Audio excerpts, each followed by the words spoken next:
ఆకాశవాణి ప్రాంతీయ వార్తలు చదువుతున్నది డివి సత్యనారాయణ.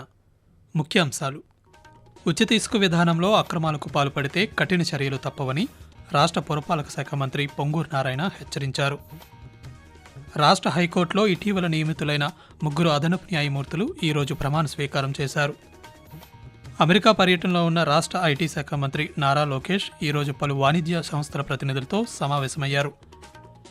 గ్రామీణ ప్రాంతాల అభివృద్ధే లక్ష్యంగా రాష్ట్ర ప్రభుత్వం ముందుకు వెళ్తోందని మంత్రి గుమ్మడి సంధ్యారాణి అన్నారు. వార్తల వివరాలు: రాష్ట్రంలో ప్రజలందరికీ ఉచితంగా ఇసుకను అందజేయాలనే లక్ష్యంతోనే ప్రభుత్వం ఉచిత ఇసుక విధానాన్ని అమలు చేస్తోందని రాష్ట్ర పురపాలక పట్టణాభివృద్ధి శాఖ మంత్రి పొంగూరు నారాయణ తెలిపారు. నెల్లూరు నగర శివారులోని పెన్నా నదిలో ఏర్పాటు చేసిన ఇసుక రీచ్లను ఆయన అధికారులతో కలిసి ఈరోజు పరిశీలించారు. ఈ సందర్భంగా మంత్రి మాట్లాడుతూ, ప్రజల అవసరాల దృష్ట్యా మరో 4 ఇసుక రీచ్లను పెన్నా నదిలో ప్రారంభిస్తామన్నారు. ఇసుకను తరలించేందుకు ట్రాక్టర్లను కూడా అనుమతించడంతో తక్కువ ధరకే ఇసుక లభిస్తోందన్నారు. ఉచిత ఇసుక విధానంలో అక్రమాలకు పాల్పడితే కఠిన చర్యలు తప్పవని మంత్రి ఈ సందర్భంగా హెచ్చరించారు. ఈరోజు ఈ రాష్ట్రం డెవలప్ కావాలంటే రియల్ ఎస్టేట్ డెవలప్ కావాలి, ఫస్ట్ కన్స్ట్రక్షన్ యాక్టివిటీ డెవలప్ కావాలనే ఉద్దేశంతో ఎవరు ఇబ్బంది పడకూడదని ఇసుకని ఫ్రీ చేశారు. ట్యాక్సులన్నీ కూడా తీసేశారు. ఎవరైనా వాళ్ళ ట్రాక్టర్లతో కానీ ఎద్దబండితో కానీ రివర్లో తీసుకుపోవచ్చని మైన్స్ డిపార్ట్మెంట్ వాళ్ళు, రెవెన్యూ డిపార్ట్మెంట్ వాళ్ళు, మా మున్సిపల్ శాఖ వాళ్ళు మొత్తం 4 రీచ్లు యాక్చువల్ గా ప్లాన్ చేసేసారు. ఎందుకంటే ట్రాక్టర్ డీజిల్ కి 1 లీటర్ డీజిల్ 6 నుంచి 7 కిలోమీటర్లు వస్తుంది. అంటే 6 నుంచి 7 కిలోమీటర్లు ట్రావెల్ అంటే 100 రూపాయలు పెరుగుతుంది. కాబట్టి దగ్గర తోలేదడిగైతే ఇది కేవలం 1500, దూరం అయితే 1600, 1700, 1800 అవుతుంది. ఇలా యాక్చువల్ గా 4 రీచ్లు ఓపెన్ చేసాం. ఆంధ్రప్రదేశ్ రాష్ట్ర హైకోర్టులో అదనపు న్యాయమూర్తులుగా నియమితులైన 3 న్యాయమూర్తులతో హైకోర్టు ప్రధాన న్యాయమూర్తి జస్టిస్ ధీరజ్ సింగ్ ఠాకూర్ ఈరోజు ప్రమాణ స్వీకారం చేయించారు. మొదటి కోర్టు హాల్లో ఈరోజు జరిగిన కార్యక్రమంలో మహేశ్వరరావు కుంచెం, తోటా చంద్రధనశేఖర్, చల్లా గుణరంజన్లు అదనపు న్యాయమూర్తులుగా ప్రమాణం చేశారు. ఈ కార్యక్రమానికి పలువురు హైకోర్టు న్యాయమూర్తులు, advocate general Dammalapati Srinivas, bar council అధ్యక్షులు ద్వారకానాథరెడ్డి తదితరులు హాజరయ్యారు. అమెరికా పర్యటనలో ఉన్న రాష్ట్ర ఐటీ శాఖ మంత్రి నారా లోకేష్ ఈరోజు పెరోట్, టెస్లా సంస్థల ప్రతినిధులతో సమావేశమయ్యారు. ఈ సమావేశంలో భాగంగా అలియన్స్ టెక్సాస్ తరహా ప్రాజెక్టులకు రాష్ట్ర తీర ప్రాంతం అనుకూలమని మంత్రి వారికి వివరించారు. ఏవియేషన్, మౌలిక సదుపాయాల ప్రాజెక్టుల్లో పెట్టుబడులు పెట్టాలని కోరారు. రాష్ట్రంలోని పోర్టులు, హైవేలు, పట్టణాభివృద్ధికి సహకరించాలని మంత్రి ఈ సందర్భంగా విజ్ఞప్తి చేశారు. గ్రామీణ ప్రాంతాల అభివృద్ధే లక్ష్యంగా రాష్ట్ర ప్రభుత్వం ముందుకు వెళుతోందని మహిళా శిశు సంక్షేమం, గిరిజన శాఖ మంత్రి గుమ్మడి సంధ్యారాణి అన్నారు. సాలూరు మండలం కోర్మరాజుపేట, కొత్తవలస పంచాయతీ పరిధిలోని పలు గ్రామాల్లో జరిగిన పల్లె పండుగ కార్యక్రమంలో మంత్రి ఈరోజు పాల్గొన్నారు. దీనికి సంబంధించిన మరిన్ని వివరాలను మా ఆకాశవాణి పార్వతీపురం మన్యం జిల్లా ప్రతినిధి సిహెచ్ శ్రీనివాసరావు అందిస్తారు. పల్లె పండుగ కార్యక్రమంలో భాగంగా సాలూరు మండలం కోర్మరాజుపేట, కొత్తవలస పంచాయతీలలో 3,65,00,000 రూపాయల నిధులతో బీటీ రోడ్డు పనులకు శంకుస్థాపన చేశారు. ఈ సందర్భంగా మంత్రి మాట్లాడుతూ, గ్రామాల్లోని ప్రజల మౌలిక వసతులకు ప్రభుత్వం అనేక అభివృద్ధి కార్యక్రమాలు చేపట్టడం జరుగుతుందన్నారు. గ్రామాలను అభివృద్ధి చేసేందుకు ప్రభుత్వం ఏర్పడిన 125 రోజులలో 4,500 కోట్లతో 30,000 పనులకు శ్రీకారం చుట్టిందని మంత్రి వివరించారు. ప్రతి ఒక్కరూ రక్తదాతలుగా మారాలని అనంతపురం జిల్లా పోలీస్ సూపరింటెండెంట్ పి జగదీష్ పిలుపునిచ్చారు.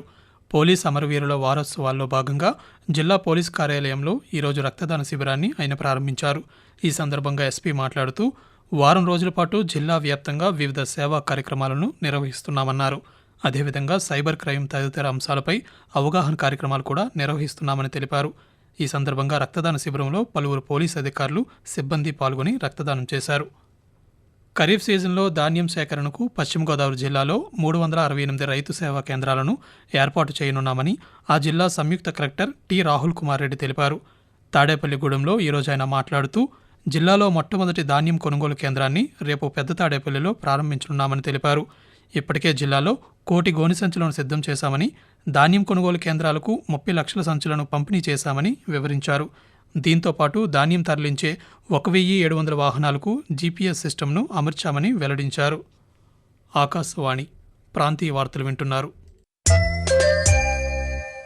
మచిలీపట్నం కలెక్టర్ కార్యాలయంలో ఈరోజు జరిగిన ప్రజా సమస్యల పరిష్కార వేదిక కార్యక్రమంలో కృష్ణా జిల్లా సంయుక్త కలెక్టర్ గీతాంజలి శర్మ పాల్గొని ప్రజల నుండి అర్జీలను స్వీకరించారు.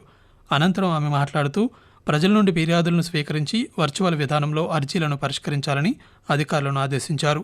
72 గంటల్లో అర్జీలను పరిష్కరించి ఫిర్యాదుదారులకు సంక్షిప్త సందేశం ద్వారా వివరాలను అందించాలని పేర్కొంటూ సో ఇక్కడ కలెక్టరేట్ లో మాకు దాదాపు 50 to 60 డిపార్ట్మెంట్స్ ఉన్న డిస్ట్రిక్ట్ ఆఫీసర్స్ కూడా వస్తారు. ఆ డిపార్ట్మెంట్ సంబంధించిన ఏమైనా కంప్లైంట్ వస్తే అప్పుడే మనము దాన్ని రిడ్రెస్ చేయగలుగుతాము. అన్ని డిపార్ట్మెంట్ ఏమైనా జాయింట్ ఎంక్వైరీ కావాలో, anything with inter departmental coordination ఏమైనా కావాలో అక్కడే we can direct them to do the job. ఇప్పుడు మాకు వేరే వేరే సోర్సెస్ నుంచి ఒక పర్సన్ కంప్లైంట్ పెట్టొచ్చు ఆర్ గ్రీవెన్స్ పెట్టొచ్చు. ఒకటి డైరెక్ట్ ఆన్లైన్ అప్లై చేయొచ్చు. దెన్ నాకు హెల్ప్ లైన్ కూడా ఉంది. దాని తర్వాత సిఎంఓ ఆఫీస్ కి కూడా పై అధికారి డిప్యూటీ సీఎం గారి దగ్గర కూడా వెళ్ళి పబ్లిక్ గ్రీవెన్సెస్ లో అక్కడే ఇస్తారు. టైం టు టైము ప్రతిరోజు రివ్యూ చేసుకుని పరిష్కారం చేస్తాము. పారిశ్రామిక వర్గాలతో స్నేహపూర్వక వైఖరి కొనసాగిస్తూ రాష్ట్ర ఆర్థిక పురోగతిని వేగవంతం చేసేందుకు ప్రభుత్వం కృతనిశ్చయంతో ఉందని society for enterprise development and enterprise development in Andhra Pradesh SEEDAP chairman Deepak Reddy Gunapati తెలిపారు. విజయవాడలోని సీడాప్ కార్యాలయంలో సృజనాత్మకత భవిష్యత్తు నైపుణ్యాలపై ఈరోజు నిర్వహించిన కార్యశాలలో ఆయన మాట్లాడుతూ సీడాప్ నిర్వహిస్తున్న నైపుణ్య శిక్షణ, ఉపాధి కార్యక్రమాలు వికసిత భారత్ 2047కు, ఆత్మనిర్భర్ భారత్కు, ముఖ్యమంత్రి స్వర్ణాంధ్ర 2047 విజన్కు దగ్గరగా ఉన్నాయన్నారు. నిరుద్యోగ యువతకు 20 లక్షల ఉద్యోగాలు కల్పించాలనే లక్ష్యానికి రాష్ట్ర ప్రభుత్వం కట్టుబడి ఉందని ఆయన స్పష్టం చేశారు. రాష్ట్రంలో చేపట్టే అభివృద్ధి కార్యక్రమాలకు కేంద్ర ప్రభుత్వం పూర్తి సహకారం అందిస్తుందని భారతీయ జనతా పార్టీ రాష్ట్ర అధ్యక్షురాలు డి పురంధేశ్వర్ అన్నారు. ఈరోజు ఆమె విజయవాడలో మాట్లాడుతూ రాష్ట్ర రాజధాని అమరావతి కనెక్టివిటీ కోసం కేంద్ర ప్రభుత్వం కొత్త రైల్వే లైన్ నిర్మాణం చేపట్టడం సంతోషకరమన్నారు. జాతీయ స్థాయిలో పరిపాలనా దక్షత కనబరిచి దేశాన్ని ప్రపంచంలోనే అగ్రగామిగా నిలిపిన ఘనత ప్రధానమంత్రి నరేంద్ర మోదీదే అని వ్యాఖ్యానించారు. ప్రతి 6 నెలలకు ఒకసారి కొత్త సభ్యులను చేర్చుకోవడంతో పాటు బూత్ లెవెల్ అధ్యక్షులు, మండల అధ్యక్షులు, రాష్ట్ర అధ్యక్షులను ప్రజాస్వామ్య పద్ధతిలో ఎన్నుకోవడం బీజేపీ విధానమని పేర్కొన్నారు. ప్రధానమంత్రితో సహా అందరూ తమ సభ్యత్వాన్ని పునరుద్ధరించుకోవడం జరుగుతుందని, మొదటిసారిగా ఆన్లైన్ ద్వారా సభ్యత్వ నమోదు చేపట్టామని వివరించారు. జాతీయ పశుగణన సర్వేను జిల్లాలో సమర్థవంతంగా నిర్వహించి పాడి రైతులకు మేలు జరిగేలా చూడాలని రాష్ట్ర జలవనరుల శాఖ మంత్రి నిమ్మల రామానాయుడు అన్నారు. జాతీయ పశుగణన మాన్యువల్ పుస్తకాన్ని మంత్రి పశ్చిమ గోదావరి జిల్లాలోని పాలకొల్లులో ఆవిష్కరించి సర్వే సిబ్బందికి కిట్లను పంపిణీ చేశారు. ఈ సందర్భంగా ఆయన మాట్లాడుతూ 21వ అఖిల భారత పశుగణన కార్యక్రమంలో భాగంగా జిల్లాలో వచ్చే సంవత్సరం ఫిబ్రవరి 28 వరకు నిర్వహించే పశుగణన సర్వేను అధికారులు, సిబ్బంది సమన్వయంతో కలిసి పనిచేయాలన్నారు. జనాభా లెక్కింపు ఎంత అవసరమో పశుగణన లెక్కింపు కూడా అంతే ముఖ్యమని, పశుసంవర్ధక శాఖ పథకాల రూపకల్పనకు ఈ సమాచారం దోహదపడుతుందని మంత్రి పేర్కొన్నారు.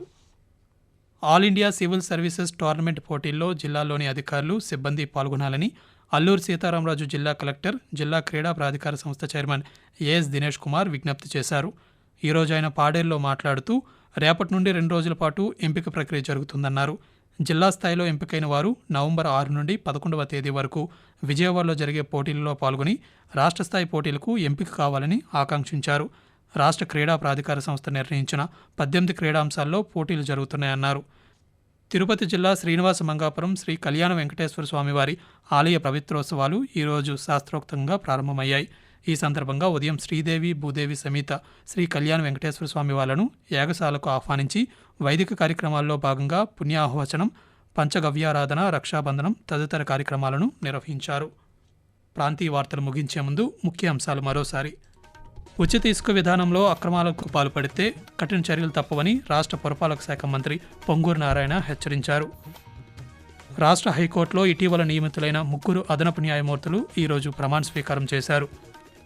అమెరికా పర్యటనలో ఉన్న రాష్ట్ర ఐటీ శాఖ మంత్రి నారా లోకేష్ ఈరోజు పలు వాణిజ్య సంస్థల ప్రతినిధులతో సమావేశమయ్యారు. గ్రామీణ ప్రాంతాల అభివృద్ధి లక్ష్యంగా రాష్ట్ర ప్రభుత్వం ముందుకు వెళుతోందని మంత్రి గుమ్మడి సంధ్యారాణి అన్నారు. ఆకాశవాణి ప్రాంతీయ వార్తలు ఇంతటితో సమాప్తం.